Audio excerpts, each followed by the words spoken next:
Hello बच्चों। तो आज हम शुरू करने जा रहे हैं क्लास 6 का साइंस का chapter sorting of material into groups. Okay, sorting of materials in group. तो मटेरियल को जानने से पहले जो सबसे पहले हम जानेंगे वो क्या होता है, ऑब्जेक्ट। ऑब्जेक्ट जो भी सारी चीज़ें हम अपने आसपास देखते हैं, जिन्हें हम देख सकते हैं, छू सकते हैं, वो सब कुछ किस में आएंगी, ऑब्जेक्ट्स में आएंगी। ओके, और ऑब्जेक्ट को अगर हमको डिफ्रेंशिएट करना हो अलग अलग ऑब्जेक्ट को, जैसे बुक हो गया, पेंसिल हो गया, रबर हो गया, बैग हो गया, चौक हो गया, डस्टर हो गया, बोर्ड हो गया, क्लासरूम हो गया, हर चीज़ को अगर हमें डिफ्रेंशिएट करना है तो हम कैसे करते हैं, नॉर्मली हम सबसे पहले उसको कलर या शेप के अकॉर्डिंग अलग अलग कर लेते हैं। फॉर एग्जाम्पल अगर हम बात करें कुछ चीज़ों की, जैसे बॉल, एप्पल, पोटैटो।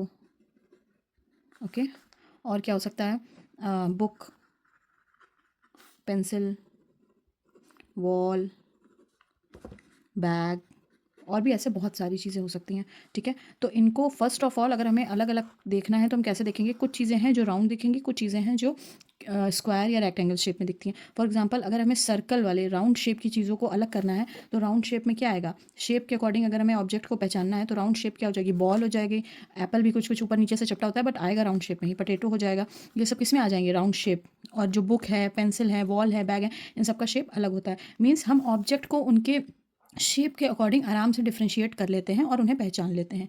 अब बात ये कि ऑब्जेक्ट की सॉर्टिंग क्यों ज़रूरी होती है। देखिए, सॉर्टिंग या फिर उन्हें डिफ्रेंशिएट करके अलग अलग ग्रुपिंग करना इसलिए ज़रूरी होता है ताकि हमारे सामान को ढूंढने में हमें आसानी हो। ठीक है, इस वजह से हमारे लिए चीज़ों को ग्रुपिंग करना ज़रूरी होता है।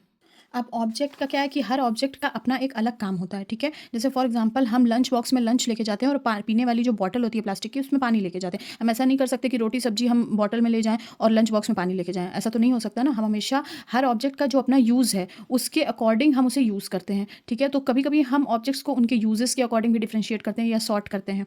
ठीक, अब जो मैंने आपको बताया कि शेप के अकॉर्डिंग, तो शेप ऑब्जेक्ट्स के अलग अलग हो सकते हैं। कुछ सर्कल होते हैं, मतलब राउंड होंगे, कुछ स्क्वायर होंगे, कुछ रेक्टेंगल, क्यूबॉइड, कुछ क्यूब, अलग अलग शेप के सारे ऑब्जेक्ट होते हैं।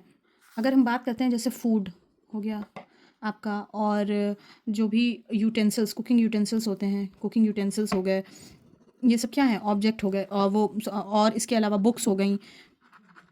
ठीक है, और क्या हो सकता है इसके अलावा, चेयर की बात कर लेते हैं, क्लोथ्स की बात कर लेते हैं, या फिर साइकिल। फॉर एग्जांपल बहुत सारी चीज़ें होती हैं। अब आप देखिए, ये हैं सब ऑब्जेक्ट। ठीक है, बट हम इन्हें पहचानते कैसे हैं, फूड खाना एक अलग ही तरीके, वो नेचुरल थिंग है। कुकिंग यूटेंसिल्स क्या होते हैं, नॉर्मली स्टील के, ग्लास के, ये सारे बने होते हैं। बुक्स क्या होती हैं, बुक्स पेपर से मिलकर बनी होती हैं। चेयर वुडन चीज़ है। क्लोथ्स कपड़े से बनते हैं, कॉटन से। साइकिल क्या है, एक मेटलिस्टिक थिंग है जो मेटल से बनती है। ठीक है, तो ये सारे क्या हैं, ये सब कुछ हैं ऑब्जेक्ट। अगर हमें ऑब्जेक्ट की ग्रुपिंग करनी हो, ठीक है, यानी ग्रुप ऑफ ऑब्जेक्ट बनाने हो, अगर ग्रुप ऑफ ऑब्जेक्ट, तो हम कैसे बनाएंगे, हम किस किस चीज़ पे उनकी ग्रुपिंग कर सकते हैं। पहला तो आता है हमारा शेप। शेप में हमारे क्या हो जाएगा, कुछ होंगे जो राउंड होंगे, कुछ होंगे जो ट्रायंगल होंगे, कुछ होंगे जो स्क्वायर होंगे। ऐसे ही जितने भी शेप होते हैं अलग अलग शेप के होंगे। दूसरा हो जाता है कलर। कुछ रेड हैं, कुछ ब्लैक हैं, कुछ ब्लू हैं, जो भी कलर होते हैं अलग अलग कलर के हिसाब से हम उन्हें ऑब्जेक्ट को डिफ्रेंशिएट करते हैं। एंड तीसरा आता है हमारा मटेरियल। मटेरियल जैसे कि हमने ऊपर देखा अभी, कुकिंग यूटेंसिल्स हैं वो स्टील के बने हैं या फिर किसी भी मेटल के मान लो बने हैं। बुक्स हैं वो पेपर की बनी हुई हैं, तो वो अलग है। चेयर है वो वुड की बनी हुई है, तो वो अलग मटेरियल है। तो मटेरियल जो होते हैं उनके अकॉर्डिंग हम ऑब्जेक्ट्स को ग्रुप में डिवाइड कर सकते हैं। अब मटेरियल कितने तरह के हो सकते हैं, फॉर एग्जाम्पल पेपर हो सकता है, मेटल हो सकता है, ग्लास हो सकता है, और क्या हो सकता है, कॉटन हो सकता है, एंड टेल मी, वुड हो सकता है। इसके अलावा अगर आप कुछ मटेरियल्स के बारे में जानते हो तो ज़रूर बताइएगा कमेंट करके। फिलहाल ये है कि इतने तरीके के मटेरियल होते हैं जिनसे ऑब्जेक्ट मिलकर बनते हैं, और जिन मटेरियल के अकॉर्डिंग हम चीज़ों को ग्रुप में डालते हैं। और ग्रुपिंग ज़रूरी क्यों होती है, ग्रुपिंग और जो सॉर्टिंग है, सॉर्टिंग एक तरीके से अलग अलग करना, वो इसलिए ज़रूरी होती है ताकि हमारी लाइफ जो है वो आसान हो सके। अब फॉर एग्जाम्पल जो खाने पीने का सामान होता है, बिस्किट एंड ऑल, इसे हम किचन में ही क्यों रखते हैं, क्यों बाथरूम में नहीं रखते हैं, क्योंकि किचन में हमारे सारे खाने पीने की चीज़ें हैं और वहीं हम ये सारे सामान रखते हैं। बाथरूम में हमारे नहाने का सामान रहता है, तो हम बिस्किट उठा के बाथरूम में नहीं रख सकते। ठीक है, तो ये तो हो गई ऑब्जेक्ट की बात। अब आता है हमारा मेन टॉपिक जो है sorting material into groups. Material, तो देखिए, मटेरियल की जब हम बात करते हैं तो कोई भी सामान, कोई भी ऑब्जेक्ट किस मटेरियल से बनेगा, ये डिपेंड करता है उस मटेरियल की प्रॉपर्टी पे, और वो ऑब्जेक्ट जो बन रहा है उसका इन फ्यूचर क्या यूज़ होने वाला है इस पे।